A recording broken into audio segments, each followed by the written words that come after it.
Welcome back. Today we're diving deep into, well, a really fascinating shift in how organizations connect with people. Yeah, quite something. Imagine this scenario. There's this guy, Rick. His neighbor keeps inviting him to church, and finally, after months, Rick goes.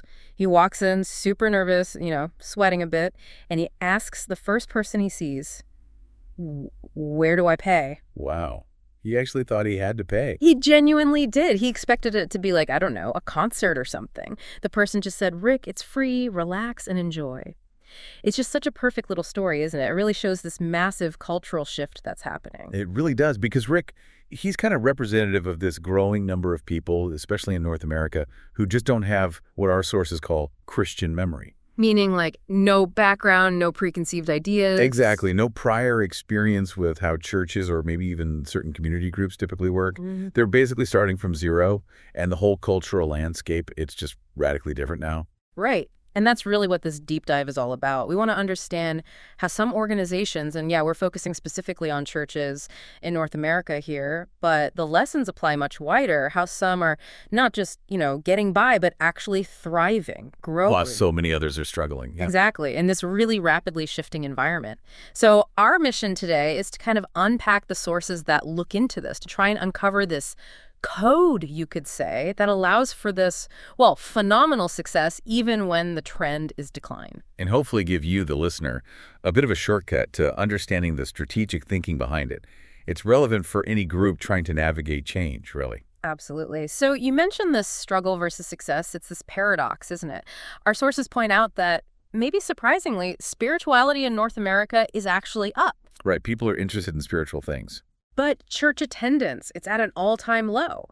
Most established churches are either flatlining or shrinking, and yet you have these exceptions, these beacons on those organizations experiencing, as the source says, phenomenal success and significance. It really is a whole new world. One source literally says, we are not in Kansas anymore. That sums it up pretty well. Toto, I have a feeling. Yeah.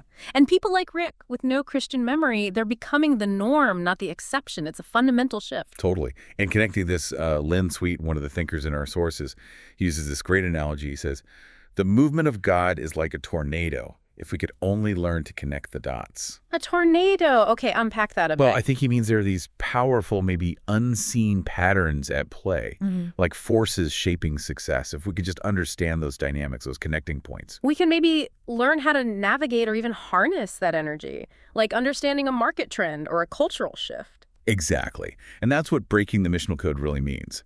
It's about connecting those dots, figuring out why certain churches, certain ministries are seeing this massive growth and success when the broader picture looks so different.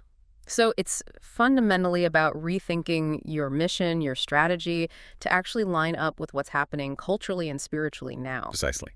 Whether you're a church, or a nonprofit, maybe even a business, trying to reach a totally new audience segment, it's about alignment.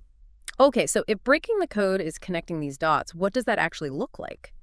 In the real world. Let's get into some examples, because our sources highlight some pretty incredible stories, like those tornadoes Lynn Sweet mentioned. These places are having a huge impact. Yeah, the examples are really illuminating. Yeah. Take Mars Hill Church in Seattle. Okay, Seattle famously unchurched. Exactly. Okay. Mark Driscoll starts this church in arguably the most unchurched city in North America. And get this. He had no seminary training, no previous experience as a pastor. They did no direct mail, no TV stuff. None of it typical place. None of it. And yet, within 10 years, they were averaging 5,000 people. 5,000. Wow. So what's the insight there? What was the code they broke? Well, I think the key takeaway is that a really deep understanding of a specific, often overlooked or unreached group of people, combined with a maybe unconventional grassroots approach that can just blow traditional methods out of the water, even in a really tough environment. It wasn't about the usual resources. It was about resonating deeply. That's amazing. It almost makes you think that not having those conventional tools or expectations could actually be an advantage sometimes. It really could. Then, shift gears to Saddleback Community Church. Rick Warren. Huge church, nearly 20,000 attending. Everyone's heard of Saddleback, yeah. Purpose-driven church. Right. But what's maybe even more remarkable than the size is the global influence. that purpose-driven church strategy. It was adopted by over 320,000 pastors and leaders. 320,000. Yep, in 120 countries. They did seminars in 18 languages. Plus, they started dozens of daughter churches, sent thousands of members out globally. Okay, so the insight from Saddleback. I think it's about scale, but driven by understanding needs. By really studying and then intentionally serving the felt needs of a large specific demographic, Saddleback Sam, they called him his model. They created a model that was not just effective locally, but incredibly replicable and scalable globally. It's about building a system that works and can be transferred. That kind of global reach is just staggering. It makes you wonder, though, how much is the leader, Rick Warren himself, versus the actual process they use? Oh, it's definitely a mix, but the process is absolutely key. Yeah. Which brings us to another really different example. Set Free Church in Yucaipa, California. Okay, tell me about them. Pastor Willie Dalgety. He started by gathering about 200 people, mostly former bikers, addicts, homeless individuals, a really specific group. Right, very defined community. Totally. They launched their first daughter church in an old Harley Davidson shop, and they grew to 1,000 people. Then, over 10 years, they started around 40 churches, LA, Seattle, Atlanta, with plans for Vegas, Philly, New York. 40 churches from that starting point. Yeah. So the insight here, I think, is the sheer power of authentic, super targeted ministry to a very specific, often marginalized people group. A niche audience, you might say. By meeting real, tangible needs and speaking their language, they achieve this explosive, highly reproducible growth. It shows growth isn't always about broad appeal. Sometimes it's about deep, focused connection. That's powerful. Tailoring the approach so specifically. Okay, maybe one more quick one. Sure. Let's mention First Baptist in Woodstock, Georgia. More traditional, perhaps. Johnny Hunt became pastor there in '86. Attendance was maybe 200. Okay, small church. Then, today, it's grown over 1,300%. They built an 8,000-seat auditorium. Their membership, around 13,500, is actually larger than the population of the town of Woodstock itself. That's unbelievable growth for a more traditional setting. Right. And the insight.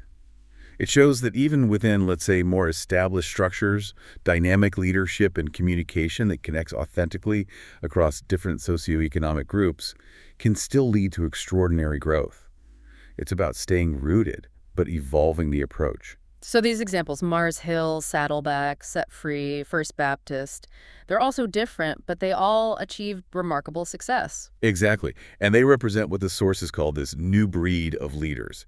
People who, quote, see their context through missional lenses. Missional lenses, Meaning they have this knack for reading the culture around them, understanding the people, and then translating their core message or purpose into ways that are faithful to who they are and actually make sense and connect with the people they're trying to reach. Yeah. Culturally appropriate expressions. Okay, and this is where it gets really interesting, you said, because it points to a common mistake. Yeah, this is crucial. Because what often happens is leaders go to a conference, they hear about Saddleback or Mars Hill, they get really excited about the model, the techniques.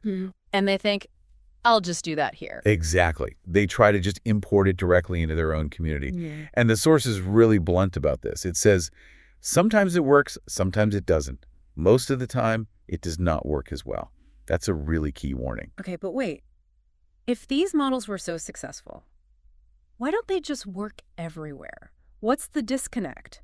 What are people missing when they try to just, clone success? That's the million-dollar question, isn't it? And it comes back to that Rick's magic letter idea we touched on with Saddleback. Right, the letter Rick Warren used. Yeah, it was super effective for him. So naturally, people started copying it, sending out the same letter in their towns, expecting the same amazing results. And it didn't happen. Mostly not. Because, as the source points out, the magic wasn't the letter itself. It was the process Warren used before writing the letter. Which was? He analyzed his specific community. He found out their unique complaints about church, the things they didn't like, and then he built his strategy and the letter around addressing those specific things. So the complaints in Orange County weren't necessarily the same complaints people had in, say, Ohio or Maine. Precisely. You can't just copy the marketing tactic. You have to replicate the underlying research and understanding of your specific market, your specific audience. You can't clone the outcome without understanding the process. Gotcha. Okay, so that leads us perfectly into the actual process.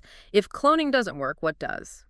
Our sources lay out a kind of 5-step process for breaking the code, right? It's less about copying and more about a method you can use. Exactly. It's a more thoughtful, methodical approach.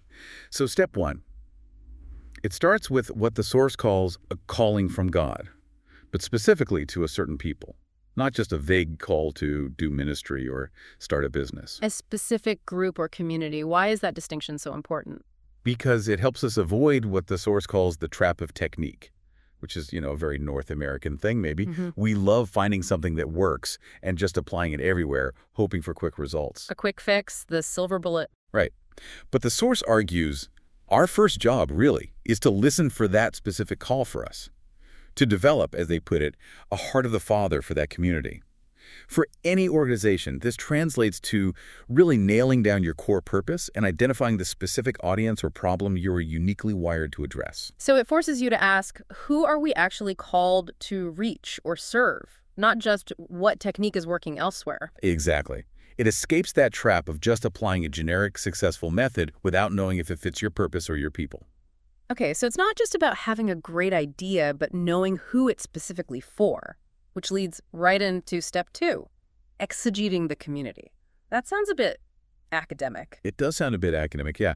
But the idea is simple. It means deeply researching, understanding, almost decoding the specific cultural landscape and the unique needs and values of the community you're actually trying to reach. Like Rick Warren did. He didn't guess. Exactly. He surveyed his community. He found their specific complaints, boring sermons, unfriendly people, too much focus on money, maybe worries about childcare quality, real specific stuff. Uh-huh. And then he built his strategy around those things. Boring sermons. Okay, focus on engaging, relevant teaching, childcare concerns. Invest heavily in excellent kids programs. Right. So the question for you, the listener, is what are the local objections or needs in your context? They probably aren't identical to Southern California in the 1980s, right? Almost certainly not. It varies hugely by geography, by culture, by generation. You need that data-driven empathy, that deep local understanding. That makes total sense. Know your audience's specific pain points. Okay, so step 3 builds on that. It's examine ways God is working in similar communities. Now wait, if you can't just copy, how does looking at others help? Good question. It's about learning, not copying wholesale. The key is the word similar. Are the contexts genuinely similar? The source talks about Saddleback Sam, remember? Yeah, the demographic profile. Right. That profile, that combination of values, lifestyle, demographics, exists in various places across the country. So where you find a genuinely similar demographic group with similar needs and values, then the style or the approach used at Saddleback is actually quite likely to resonate. So it's not cloning the whole church, but recognizing that a certain approach might fit a similar type of community. Exactly. Or think back to Set Free Church. Their addiction recovery places were called ranches in California. When they expanded to Georgia, they called them farms. Adapting the language. Right. The core method of the recovery program was transferable because the need was similar among that specific group, but the language, the cultural packaging, was adapted to be locally relevant. It shows methods can transfer between similar people groups or cultural environments, but you have to understand the context and adapt intelligently. It's pattern recognition and smart adaptation, not just photocopying. Okay, that distinction is really helpful. Adaptation, not just imitation. Which brings us to step 4. Find God's unique vision for your church or your organization. Yeah, the sources push back hard against this idea of, quote, franchises of my church. The church, like cookie-cutter organizations. Exactly. Uniformity is not the goal here. Diversity is actually celebrated. The idea is that every church, every organization needs to discover its own unique calling and vision, one that honors its core purpose and genuinely connects with its specific community in a unique way. Can you give an example of that kind of unique vision? Sure. National Community Church in Washington, D.C. Yeah. Mark Batterson started it with just 3 people. They grew significantly, and a key part of their unique vision was meeting in movie theaters, right there in the marketplace. Okay, very different from a traditional church building. Very. Their vision was specifically about multiplying in these marketplace venues. It fit their urban, kind of entrepreneurial context in D.C. So for any organization, the takeaway is, what's your distinct value? How will you deliver it uniquely in your specific market or community, rather than just trying to be a slightly different version of someone else? Find your unique lane, basically. Don't just follow the traffic. I like that. Okay, final step, step 5, adjusting vision as you learn the context. And this one is so important because contexts aren't static, right? Community values change, needs shift over time. But organizations, especially established ones, often don't. They get stuck. Yeah, you see that. There's sometimes a fear, isn't there? A fear of becoming too culturally relevant, of compromising core values just to keep up with the times. Absolutely. Yeah. And that's a valid concern. But the source offers a really important counterpoint. Hmm.